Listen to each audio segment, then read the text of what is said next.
لله رب العالمين والصلاة والسلام على أشرف الأنبياء والمرسلين نبينا محمد وعلى آله وأصحابه أجمعين. أعوذ بالله من الشيطان الرجيم. بسم الله الرحمن الرحيم. ولا تقربوا مال اليتيم إلا بالتي هي أحسن حتى يبلغ أشده وأوفوا بالعهد إن العهد كان مسؤولا وأوفوا الكيل إذا كلتم وزنوا بالقسطاس المستقيم ذلك خير وأحسن تأويلا ولا تقف ما ليس لك به علم إن السمع والبصر والفؤاد كل أولئك كان عنه مسؤولا.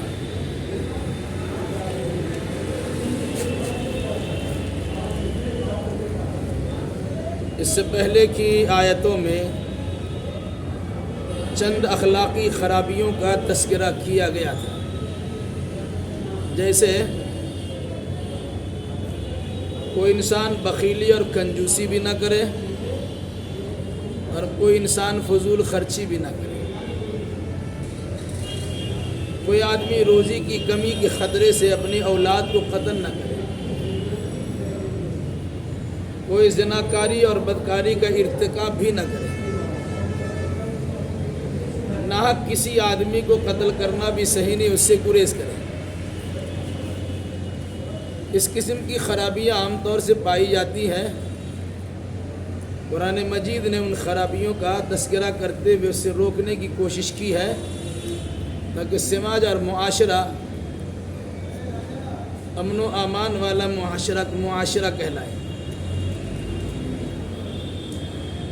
آگے کی آیتوں میں اور چند اخلاقی خرابیوں کا تذکرہ ہو رہا ہے۔ وَلَا تَقْرَبُوا مَالَ الْيَتِيمِ إِلَّا بِالَّتِي هِيَ أَحْسَنُ، یتیم کے مال کے قریب بھی نہ جاؤ سوائے اچھا طریقہ سے، اللہ ایک اس کے ساتھ اچھائی کو برتاؤ۔ حتیٰ یبلغ اشدہ، یہاں تک کہ یتیم بچہ جوانی کو پہنچ جائے، سن رشد کو پہنچ جائے۔ وَأَوْفُوا بِالْعَهْدِ إِنَّ الْعَهْدَ كَانَ مَسْئُولًا، جو بھی عہد و پیمان وعدے وعید کرتے ہو اسے پورا کر دیا کرو، چونکہ عہد و پیمان سے متعلق سوال کیا جائے گا، پوچھا جائے گا۔ وہ بچہ نابالغی میں جس کے والد کا انتقال ہو جائے، ایسے بچہ یا بچی کو یتیم کہا جاتا ہے۔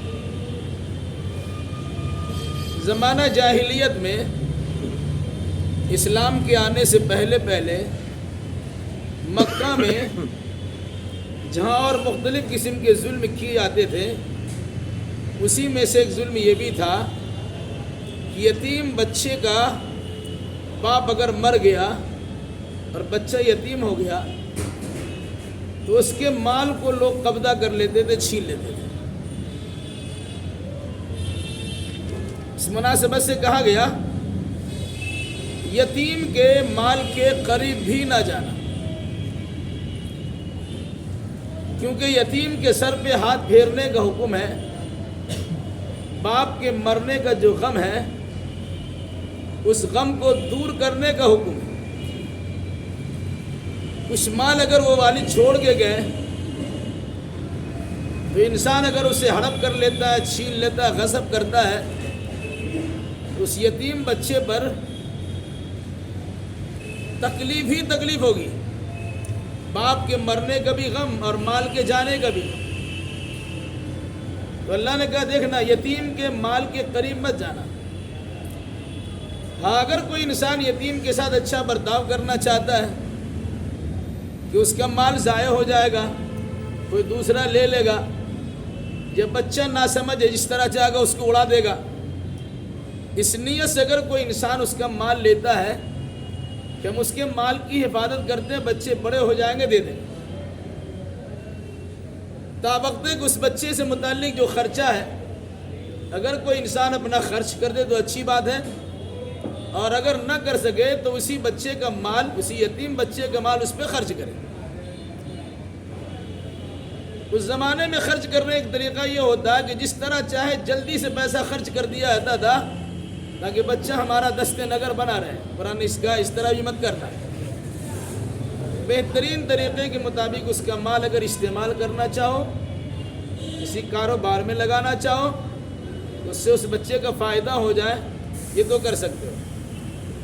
بلوغت تک، بالغ ہونے تک اس کے مال کو اپنے پاس رکھنا چاہو تو نیت کی درستگی کے ساتھ رکھ سکتے ہو۔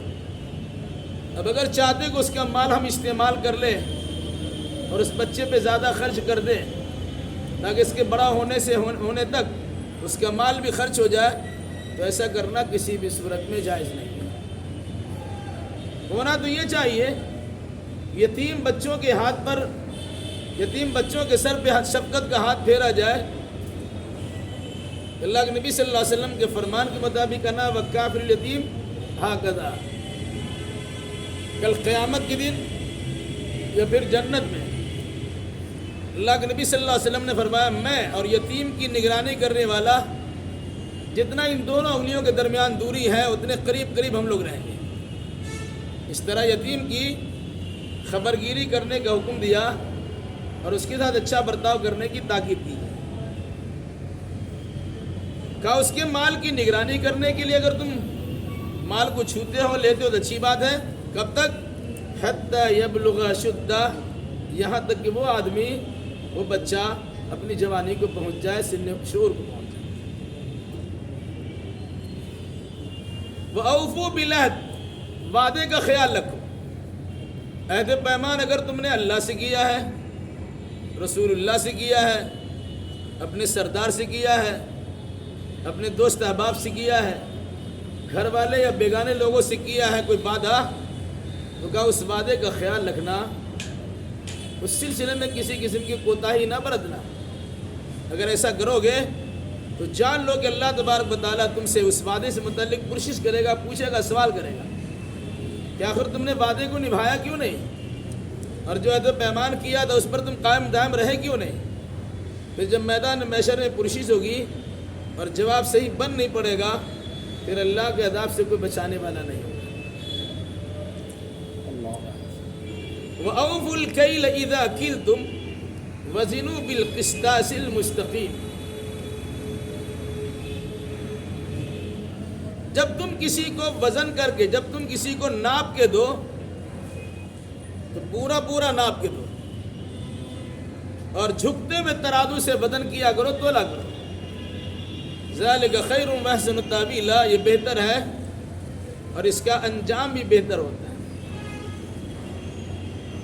زمانہ جاہلیت میں یہ بھی دستور تھا، عام طور سے بہت ساری چیزیں وزن کر کے دی جاتی ہے، ناپ کے دی جاتی ہے، تول کے بھی دی جاتی ہے۔ جسے دودھ کو آپ نے ناپ کے دیا ہے تو کہا جب ناپ کے دینا ہو تو پورا پورا ناپ کے دو، ڈنڈی مت مارنا۔ آج کل دیکھا جاتا کہ راشن تیل وغیرہ بیچ رہا ہے یا کوئی بھی سامان دیتا تو اس کے ہاتھ ایسا حرکت کرتا ہے خواہ مخواہ میں، تاکہ حرکت کرنے میں کچھ گر جائے، لگا کہ پورا اٹھایا اور اس طرح کرتا کچھ گر جاتا ہے۔ تو کیا ایسا نہیں کرنا ہے، پورا وزن کر کے تو، پورا ناپ کر کے دو۔ کبھی کبھی انسان ناپ کر کے زیادہ دیتا ہے، جیسے دودھ دیا پورا بھر کے دیا، تھوڑا سا اور بڑھا دیا، آپ کو لگتا ہے کہ دودھ آپ کو بھر کے دے رہا ہے اور زیادہ دے رہا ہے، لیکن اس سے زیادہ اس میں پانی ملا چکا ہے، وہ پانی آپ کو بڑھا کے دے رہا ہے۔ تو اگر وہ آدمی جس کا پیسہ آپ نے دیا ہے اس پیسے کے مطابق ناپ کر خالص پیور دودھ نہیں دیتا اور پانی ملا کر زیادہ دیتا ہے، تب بھی وہ انسان مجرم ہے کہ تم نے صحیح چیز کیوں نہیں دی۔ اسی طریقے سے کسی چیز کو وزن کرنا ہو تو وزن کرنے سے متعلق بھی کہا جھکتا ہوا ترازو سے وزن کرو۔ بٹخارہ ایک طرف ہوتا ہے اور سامان دوسرے طرف ہوتا ہے، دوسرے جو سامان ہوتا ہے اس کو جھکا ہونا چاہیے تاکہ کسی قسم کی کمی کا شائبہ تک نہ ہونے پائے۔ یہ کام سی بات ہے. کبھی کوئی انسان چمڑا بیچتا ہے, کھینچ کھینچ کے لمبا کر دیتا ہے, حالانکہ وہ چھوٹا ہوتا ہے. کوئی کپڑا بیچتا ہے, ٹان کے لمبا کرتا ہے, اس میں بھی کمی ہو جاتی ہے. علاوہ اس کے اور بہت ساری چیزیں ہوتی ہیں. مکان بنا کے دے رہا ہے, جتنا اسکوائر فٹ کا آپ نے پیسہ لیا اس میں بھی ڈنڈی مار دیا, کچھ نہ کچھ کما دیا. یہ سب ناپ تول میں کمی کرنے کی صورتیں ہوتی ہیں. کہا کہ جب ناپ کے دو تو پورا دیا کرو, اور جب وزن کر کے دو تو جھکتا ہوا ترازو سے وزن کر کے دو. ذالک خیر و احسن تاویلا, یہ بہتر ہے, اس میں برکت ہوگی اور اس کا انجام بھی بہتر ہوگا کہ اللہ تبارک و تعالیٰ کی اب پکڑ نہیں. اس لیے ناپ تول بھی کمی کرنے سے آدمی کو گریز کرنا چاہیے. وَلَا تَقْفُ مَا لَيْسَ لَكَ بِهِ عِلْمٌ إِنَّ السَّمْعَ وَالْبَصَرَ وَالْفُؤَادَ كُلُّ أُولَئِكَ كَانَ عَنْهُ مَسْئُولًا. جس چیز کا علم تمہارے پاس نہ ہو اس کے پیچھے مت پڑو, کیونکہ کان, آنکھ اور دل و دماغ ان میں سے ہر ایک کے بارے میں آپ سے سوال کیا جائے گا. عام طور سے لوگوں کا مزاج ہے ٹانگ اڑانے کا, کچھ معلوم نہیں ہے لیکن ٹانگ اڑانے کا, معلوم نہیں ہے کچھ بولو مت. انسان کسی کے بارے میں کچھ سنتا ہے, اس کی ٹوہ میں لگا رہتا ہے, اس کی خرابیوں کو دیکھنے میں لگا رہتا ہے. تو کہا ایسا مت کرو. آنکھ سے آپ نے کسی کی خرابی کو دیکھنے کی کوشش کی تو آپ کا آنکھ مجرم گردانی جائے گی, اس پر بھی آپ کی پکڑ ہو سکتی ہے. بلکہ حدیث رسول کے مطابق اگر آپ کسی کے گھر میں اس کی کھڑکی سے جھانک رہے ہیں, گھر والے کو پتہ نہیں ہے لیکن اس کی مخفی راز کی چیزوں کو جاننے کے لیے اس کے گھر میں آپ جھانک رہے ہیں, اور گھر کے آدمی نے کوئی لوہا سے سلاخ سے آپ کی آنکھ کو پھوڑ دیا, تو گھر والا مجرم نہیں ہوگا, آپ مجرم ہوں. کیا آپ نے اس کے گھر میں جھانکنے کی کوشش کیوں کی؟ آپ کی سزا وہی ہے. اس لیے کسی کی مخفی اور راز اور پوشیدہ چیزوں کو دیکھنے کی کوشش نہ کیجیے. کسی کی ٹوہ میں لگے مت رہیے. کون کہاں جا رہا ہے اس کی فکر ہے مت رہیے. کون کیا کام کر رہا ہے اس کے چکر میں مت پڑیے. اسی طریقے سے اگر کوئی آدمی کسی سے متعلق کچھ غلط باتیں بیان کرتا ہے, چغلی کھاتا ہے, لگائی بجھائی کرتا ہے, اس کی غیبت کرتا ہے, اس کی مذمت بیان کرتا ہے, عام طور سے انسانی فطرت ہے اگر کسی کی تعریف کیجیے گا 2-4 جملوں میں تعریف مکمل ہو جاتی اور آپ بھی کہ چھوڑی کتنی تعریف کیجیے گا. لیکن اگر وہی انسان کسی انسان کی مذمت بیان کرنا شروع کرے, اس کی برائی بیان کرنا شروع کرے, اس کے کسی عیب پر پردہ ہٹانا شروع کر دے, تو آپ بڑی چاہت کے ساتھ اسے سنتے ہیں. اور اس کے بعد کیا ہوا, اچھا پھر اس کے بعد کیا ہوا, اس طرح گھنٹوں آپ کا وقت گزر جاتا ہے اور آپ کو احساس بھی نہیں ہوتا. تو آپ نے کان کا استعمال غلط چیزوں میں کیا ہے. جہاں قرآن کی تلاوت سے اپنے کان کو روشناس کرانا چاہیے تھا, آپ نے کان کو گالی گلوچ اور غیبت و چغلی کے لیے اپنے کان کو وہ آپ نے پیش کر دیا. اسی طریقے سے آپ کے پاس اللہ تبارک و تعالیٰ نے آنکھ دی ہے, ان آنکھ سے اللہ کی بے شمار پھیلی ہوئی مخلوقات میں غور و فکر کرتے, آسمان سے لے کے زمین تک کی چیزوں میں آپ نگاہ دوڑاتے. لیکن آپ نے کیا کیا, ان اچھی چیزوں پر آپ کی نگاہ لگتی نہیں ہے, کسی کی عیب جوئی میں لگے ہوئے ہیں, کسی کی ٹوہ میں لگے ہوئے ہیں, کسی کی باطن چیز کو جھانکنے میں لگے ہوئے ہیں, کسی کی خرابی معلوم کرنے میں اپنی آنکھوں کو لگاتے ہیں. ایسا کرنا آپ کے لیے جائز نہیں ہے. والفؤاد, اللہ نے آپ کو دل و دماغ دیا ہے, یہ بڑی اہم چیز ہے. اگر کسی انسان کے پاس دل صحیح نہیں ہو, اس کے دماغ کا اسکرو ڈھیلا ہو جائے, پھر اس کی زندگی برباد ہو جاتی ہے.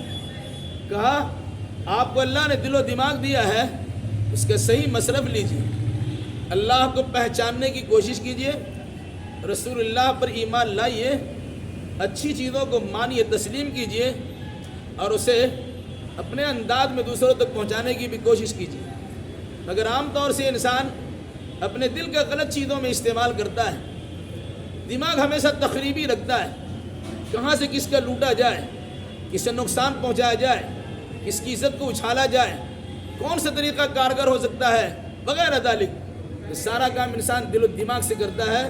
اللہ نے فرمایا کہ سنو، ان السمع والبصر والفؤاد، یقیناً کان، آنکھ اور دل، کل اولئک کان عنہ مسئولا، ان تمام سے متعلق تم سے سوال کیا جائے گا. کہ آپ کو کان دیا تھا صحیح چیز کو سننے کے لیے، آپ نے گانا سنا، آپ نے گالی گلوچ سنا، آپ نے غیبت و چغلی سنا وغیرہ ذالک. اللہ نے آپ کو آنکھ دیا تھا صحیح چیزوں کو دیکھنے کے لیے، آپ نے تماشا بینی کی، کتاب کا مطالعہ نہیں کیا، قرآن پڑھنے میں آنکھوں کو نہیں لگایا، اللہ کی بے شمار مخلوقات کے دیکھنے میں نہیں استعمال کیا، لیکن کسی کی برائی کے کھوج میں اور برائی کے دیکھنے میں اور غلط چیزوں کے ساتھ نظارہ بازی کرنے میں اور اس طریقے سے نامحرم پر آپ کی نگاہ کے جمنے میں آپ نے اس کا استعمال کیا ہے. پوچھا جائے گا کہ آنکھ کا صحیح مصرف آپ نے کیوں نہیں لیا. اسی طریقے سے دل آپ کو دیا تھا صحیح فیصلہ کرنے کے لیے، صحیح شعور کے حصول کے لیے، صحیح چیزوں کی معرفت کے لیے. آپ نے اگر غلط چیزوں میں دل و دماغ کا استعمال کیا، کوشش ہوگی جس مقصد کے لیے نعمت دی گئی تھی آپ نے اللہ کا شکر ادا کیوں نہیں کیا، اور اس مصرف اس کا آپ نے استعمال کیوں نہیں کیا. کہا ہر ایک کے بارے میں اللہ تبارک و تعالیٰ کوشش کرے گا، کیا جواب ہوگا. اس لیے اپنا جواب کھوجیے. ظاہر سی بات ہے جواب نہیں دے سکیں گے، اس لیے ان چیزوں کے غلط استعمال سے گریز کیجیے اور صحیح چیزوں میں لگانے کی بھرپور کوشش کیجیے. وَلَا تَمْشِ فِي الْأَرْضِ مَرْحًا وَلَا تَمْشِ فِي الْأَرْضِ مَرْحًا إِنَّكَ لَن تَخْرِقَ الْأَرْضَ وَلَن تَبْلُغَ الْجِبَالَ طُولًا. زمین پر اترا کے مت چلو، کیونکہ تو زمین کو پھاڑ بھی نہیں سکتا ہے اور بلندی میں پہاڑ کو چھو بھی نہیں سکتا ہے. ایک انسان تکبر کرتا ہے، گھمنڈی ہے، غرور و پندار کرتا ہے، زمین پہ ایسا رہتا ہے ایسا لگتا ہے کہ عرش معلیٰ بھی پہنچا ہوا ہے. وہ اپنے علاوہ کسی کو کچھ سمجھتا ہی نہیں، سب کو مسل ڈالنے کی کوشش کرتا ہے. پیدل چل رہا ہے تب بھی دھکے مارتا ہے، سواری پہ چل رہا ہے دوسروں کو دھوساتا ہے، پہننے اوڑھنے کی باری آتی ہے اکڑ کے دکھاتا ہے، زبان اس کی اکڑ والی ہوتی ہے، انداز اس کا اکڑ والا ہوتا ہے. کہا زمین پر اکڑ کے مت چلو، اتراؤ مت، کیونکہ تکبر کرنا یہ اللہ کی شان ہے. تکبر تو وہی کر سکتا ہے جو تمام عیبوں سے پاک ہے. کس منہ سے تکبر کرتے ہو؟ تمہاری پوزیشن تو یہ ہے، تم باتھ روم میں جا کے بیٹھو، اندازہ ہو جائے گا تم کتنا بے اختیار ہو. اور اپنی تخلیق پہ غور کرو، پیدا کیسے ہوئے ہو، کس ناپاک قطرے سے یا زہریل قسم کے پانی سے پیدا ہوئے ہو. اگر جسم میں لگ جائے تو گھن محسوس کرتے ہو، جب تک اسے دھلو گے نہیں تب تک تم کو سکون نہیں ہوتا ہے. اس نطفہ دے اور اس منی کی قطرہ سے پیدا ہونے کے بعد وہ زمین پہ اتراتے ہو، پیدا تو سب اسی طرح سے ہوا ہے. پھر کسی کو کسی پہ بڑائی کا کیا حق ہے؟ اس لیے زمین پہ اکڑو مت، اترا کے مت چلو، پٹک پٹک کے لات پٹک پٹک کے مت چلو، بھربادی دیتے ہوئے، کسی کو ذلیل و خوار کرتے ہوئے، کسی کو ظلم بربریے سے دوچار کرتے ہوئے اس طرح اکڑ کے مت چلو، کیونکہ اس اکڑ کے چلنے کا انجام خطرناک ہوتا ہے. بخاری شریف کے حدیث میں ایک واقعہ بیان کیا گیا. قارون بہت بڑا مالدار انسان تھا. قارون کا خزانہ بہت مشہور ہے. ایک بار اپنا کپڑا کو زمین پہ لٹاتے ہوئے شان و شوکت کے ساتھ چل رہا تھا کہ اللہ تبارک و تعالیٰ نے زمین سے کہا اسے اپنے اندر لے لو. تو اپنے اندر لینے کے خطرے سے اس نے چلانا شروع کیا، میرا مال لوگ لوٹنا چاہتے ہیں. تو اللہ نے کہا اس کا مال بھی اس کے ساتھ دے دو. وہ زمین میں دھس رہا ہے اس اترانے کی وجہ سے، اور حدیث رسول سے پتہ چلتا ہے قیامت تک دھستا ہی چلا جائے گا. اس کا سارا ساز و سامان اس کے گردن پہ اوپر پہ ہے اور وہ لے کے جا رہا ہے. کیا کام آیا مال آپ کا؟ شداد نام ایک انسان نے جنت بنائی تھی، اللہ نے اسے بھی مال دیا، دنیا ہی میں جنت بنا لیا، لیکن صورتحال کیا ہوئی؟ روح شداد کی جب نکالی گئی، سیر باغ ارم نہ اس کو ملی، ہاتھ ملتا گیا اور کہتا گیا کہ ایسی جنت کا کوئی بھروسہ نہیں۔ انسان اتراتا ہے، فخر و مباحات کرتا ہے، غرور و پندار کرتا ہے، لوگوں کے سامنے اپنی بڑائی کا اظہار کرتا ہے۔ اللہ نے کہا یہ بڑائی کا اظہار اللہ کے سوا کسی کے لیے لائق و زیبا نہیں ہے، اس لیے تکبر کرو گے ٹوٹ جاؤ گے، توڑ دیے جاؤ گے۔ تکبر کرو گے تمہارے گھمنڈ کو توڑا جائے گا اور تمہیں بھی تباہ و برباد کر دیا جائے گا۔ پھر کہا تکبر کس بنیاد پہ کرتے ہو؟ انک لن تخرق الارض، تکبر کر کے تم زمین کو پھاڑ تو نہیں سکتے ہو، اپنے لات مار کے زمین کو پھاڑ دو گے، چشمہ نہیں کا ایسے کر سکتے ہو؟ یہ تمہارے پاؤں کے نیچے زمین ہے، اس پہ تمہارا زور نہیں چلتا ہے، تو پہاڑ کی صلابت پہ تمہارا زور کیسے چلے گا؟ آسمان کی بلندی پہ کیسے زور چلے گا؟ اور ان تمام مخلوقات کے مقابلے میں سب سے بہتر مخلوق حضرت انسان اشرف المخلوقات ہے، اس پر تمہاری بڑائی کا اظہار کیسے ہوگا؟ اس لیے اکڑ کے زمین پہ مت چلو کہ اکڑنے سے تم زمین کو پھاڑ نہیں سکتے ہو۔ آدمی کالر اٹھا کے جیتا ہے، اپنے آپ کو بڑا سمجھتا ہے۔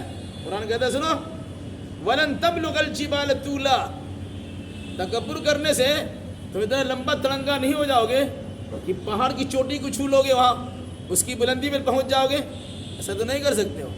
نہ زمین پھاڑ سکتے ہو، نہ پہاڑ کی چوٹی کو چھو سکتے ہو، تو تکبر کس چیز کا؟ جیسا ہو ویسے تم رہو گے، اسی کے اندر تم محدود ہو۔